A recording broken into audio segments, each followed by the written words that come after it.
Party भी कह रही है कि शुरू से ही बदले की भावना से सरकार काम कर रही है। डिसीजन रिव्यू होने हैं, कॉन्ट्रैक्ट रद्द करने हैं और तमाम बहुत सारी चीज़ें हैं।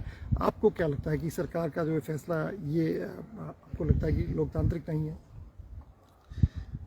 देखिए, बहुत पहले ही 5 वर्ष पहले मैंने एक बात कही थी कि देवभूमि हिमाचल प्रदेश में ये बदला बदली की भावना से, राजनीतिक प्रतिशोध की भावना से हमको काम करने की परंपरा को रोकना चाहिए।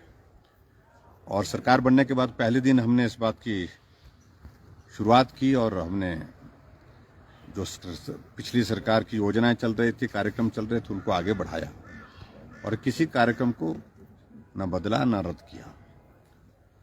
लेकिन मुझे उम्मीद थी कि वर्तमान सरकार भी उसी तरह से हिमाचल प्रदेश में करेगी। थोड़ी निराशा इस बात पे जरूर हुई है कि एक तारीख तय कर दी उन्होंने कि 1 अप्रैल 2022 के पश्चात हिमाचल प्रदेश में जितने भी इंस्टीट्यूशंस खुले हैं, जितने भी हमारे दफ्तर खुले हैं अलग अलग विभागों के, और उसके साथ साथ में जो नोटिफिकेशंस हुई हैं और फंक्शनल होने के बावजूद भी उनको रिव्यू किया जाएगा। जहां तक रिव्यू करने की बात है उसमें समझता हूं मैं, चलो उसमें उचित है, रिव्यू करने का अधिकार सरकार के पास। लेकिन जो इंस्टीट्यूशन, जो दफ्तर खोलने के बाद, जो ऑफिस खोलने के बाद फंक्शनल हो गए, बीडीओ ने वर्किंग शुरू कर दी, तहसीलदार ने काम शुरू कर दिया, एसडीएम ने वहां पर पूरी जो है वो ऑफिस की कार्यवाही शुरू कर दी है, एससी एक्शन सब अपना अपना काम करके वहां दफ्तर में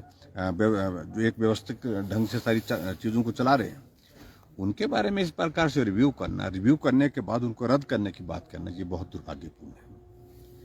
और हमारी बात में इतना जरूर कहना चाहता हूं, अगर हमने पहले दिन इस बात को कहा था कि मैंने कही है बात कि बदले की भावना के साथ काम नहीं करूंगा, और पूरे 5 वर्ष तक जो मैंने कहा था उसको अक्षरशः उसका पालन किया है।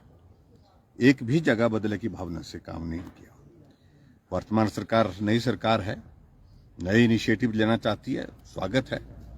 नई योजना की शुरुआत करना चाहती है, स्वागत है। लेकिन जो चली हुई योजनाएं, चले हुए हमारे दफ्तर, हमारे ऑफिसेज और सारे इंस्टीट्यूशंस हैं, उनको बंद करने की भावना अगर मन में है तो स्वाभाविक रूप से एक बात बड़ी स्पष्ट हो जाती है कि सरकार बदले की भावना की दिशा में आगे बढ़ रही है। अभी तक संस्थान उनने रद्द किए नहीं है, अगर करेंगे तो निश्चित रूप से हमारे पास एक ही तरीका है, और वो तरीका ये है कि या तो लोगों के बीच में जाकर के बात कहेंगे या फिर न्यायालय है जहां अपनी बात कहनी पड़ेगी। लेकिन मुख्यमंत्री ने आज ये भी कहा है कि बदला बदली कुछ नहीं करेंगे, कोई रिशफल नहीं करेंगे, कर्मचारियों अधिकारियों को तंग नहीं करेंगे, डीसी नहीं बदलेंगे, सबको काम करने का मौका देंगे, परफॉर्मेंस के बेस पे ही आगे कुछ ऐसी नीतियां निर्णय ले जाएंगे। ये अच्छी बात है। ये मुझे लगता है कि देखिए, अधिकारी तो अधिकारी होते हैं, जहां एक जगह हैं तो ज्यादा से ज्यादा उनके बारे में यही निर्णय कर सकते हैं कि एक जगह से दूसरी जगह भेज सकते हैं। आखिरकार काम करने वाले लोग वही होते हैं, और हमने भी पुराने अधिकारियों से काम लिया है, और वर्तमान में जो अधिकारी जहां जहां पोस्टिंग है, ट्रांसफर उनकी की जा सकती है, वो एक नॉर्मल एक प्रोसेस होती है। लेकिन फिर भी उसके बावजूद अगर वहां पर उनने ऐसा कहा है कि हम उनको काम जो दिया गया है उस पर परफॉर्मेंस देखेंगे, मुझे लगता है कि ये अच्छा कदम है उनका, और काम करने का अवसर देना चाहिए अधिकारियों को। अगर अच्छा काम करते तो उनको रिवार्ड भी करें। सर, इस बार एक नई चीज लेकर जो है सरकार सत्ता में आई, ओपीएस को लेकर बड़ा एक जो है कह रही है सरकार को समर्थन मिला, लेकिन अभी कैबिनेट ही नहीं बनी है। जो वादा किया था कि 10 दिन के अंदर इसे पूरा कर देंगे, इस वादे को कैबिनेट नहीं बन पाई है, क्या लगता है सर आपको? देखिए, ये कैबिनेट तो अभी तक नहीं बन पाई, लेकिन जो विधायक बने थे उनमें से तो कोई कैबिनेट मंत्री नहीं बन पाया।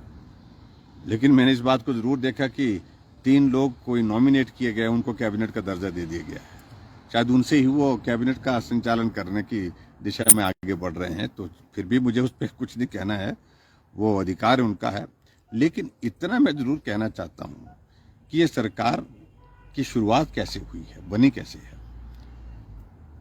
जब जनादेश आया, कांग्रेस बहुमत में हुई, तो मुख्यमंत्री के दावेदार कई लोग थे। धक्का मुक्की, नारेबाजी इस दौर में से बनी है, और अभी तक भी चीजें शांत नहीं है। लोग अपनी अपनी इसकी तलाश में हैं, कहां से क्या चीज हो।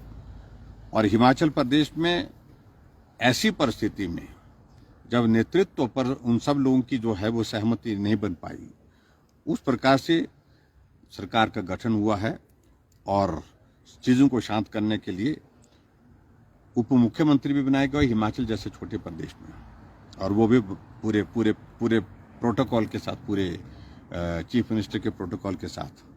तो ऐसे में मैं इतना जरूर कहना चाहूंगा कि हिमाचल प्रदेश में सरकार तो बनी है, लेकिन सरकार अभी तक सही मायने में जो है वो नॉर्मल जो फंक्शनिंग है उसमें वक्त लगेगा उसमें करने के लिए, वो करने की स्थिति में हो नहीं पा रही है, क्योंकि कैबिनेट का अभी तक गठन ही नहीं हो पाया है।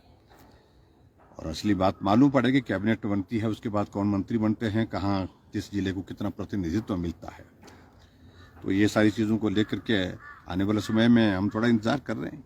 सर एक तरफ जिस तरह से जो विधायक सदन और हिमाचल भवन में जाते हैं उनके पैसे बढ़ाए हैं, 1200 किया है, और दूसरी तरफ कैबिनेट जो 3 लोग रखे उनको कैबिनेट रैंक दिया है। तो आपको लगता है कि खर्च कम कर रही है सरकार या बढ़ा रही है? ये तो वही बात है ना कि एक मतलब 4 कदम चलने के बाद 4 कदम पीछे हो गए, इस तरह से एक तरह की प्रक्रिया। मुझे नहीं लगता कि उससे प्रदेश की आर्थिकी को बहुत बड़ा कंट्रीब्यूशन हो पाएगा, लेकिन फिर भी उन्हें निर्णय लिया, उस पर मैं कोई टिप्पणी नहीं करना चाह रहा हूँ। और परिस्थिति ऐसी आएगी, मेरे बारे में तो हमेशा सब लोग हेलीकॉप्टर का जिक्र करते रहे कि हेलीकॉप्टर में जाते हैं। अब हमारे लिए ये भी देखने को मिल रहा है कि अब उप मुख्यमंत्री को छोड़ करके आते हैं, फिर मुख्यमंत्री को लेने के लिए आते हैं, फिर मुख्यमंत्री को छोड़ के आते हैं, फिर उप मुख्यमंत्री को लेने के लिए जाते हैं। या तो मुझे लगता है कि शायद हेलीकॉप्टर 2 लेने पड़ेंगे हिमाचल प्रदेश में, ऐसी परिस्थिति बन जाएगी। कहीं तीसरा उप मुख्यमंत्री बन गया तो 3 लेने पड़ेंगे। तो ऐसी सारी चीज़ों को लेकर के मैंने 5 वर्ष तक बहुत सुना है। मैं अभी जल्दी में कुछ कहना ही नहीं चाह रहा हूँ।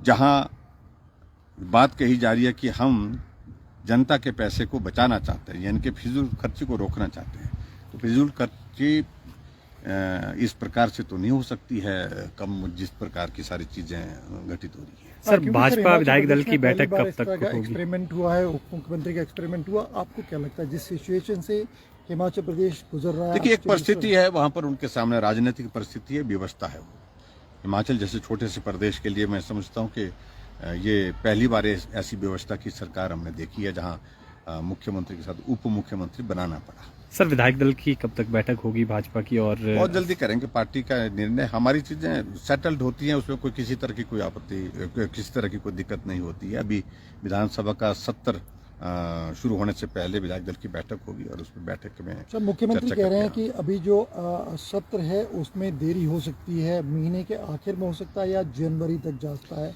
आपको क्या लगता है? मुझे मालूम नहीं कि अब देरी की वजह होनी चाहिए। मेरा तो मानना यह है कि सत्र होना चाहिए और जो विधायक चुने हैं चुन करके उनको शपथ होनी चाहिए, ताकि एक नॉर्मल जो विधायक की फंक्शनिंग जो है वो शुरुआत हो जाए। प्रोटेम स्पीकर अभी तक नॉमिनेट किए हैं और उसके बाद फिर वहाँ पर स्पीकर का भी इलेक्शन होना है। तो ये बहुत ज़रूरी है ताकि विधायकों को अलॉटमेंट, अकोमोडेशन की और बहुत सारी चीज़ें उसमें होती हैं, वो सारी चीज़ें उसमें नियमित होनी चाहिए। एक महत्वपूर्ण सवाल है सर, लगभग 43% वोट शेयर दोनों जगह मिला है, 1% का लगभग डिफरेंस है। क्या लगता है, क्या ऐसे फैक्टर है? अभी इस पे कुछ मंथन? देखिए, ये पहली बार हिमाचल प्रदेश में ऐसा हुआ कि 1% से कम जो है वो जनादेश वर्तमान सरकार के पास है, यानी कि 37,000 वोट का मात्र।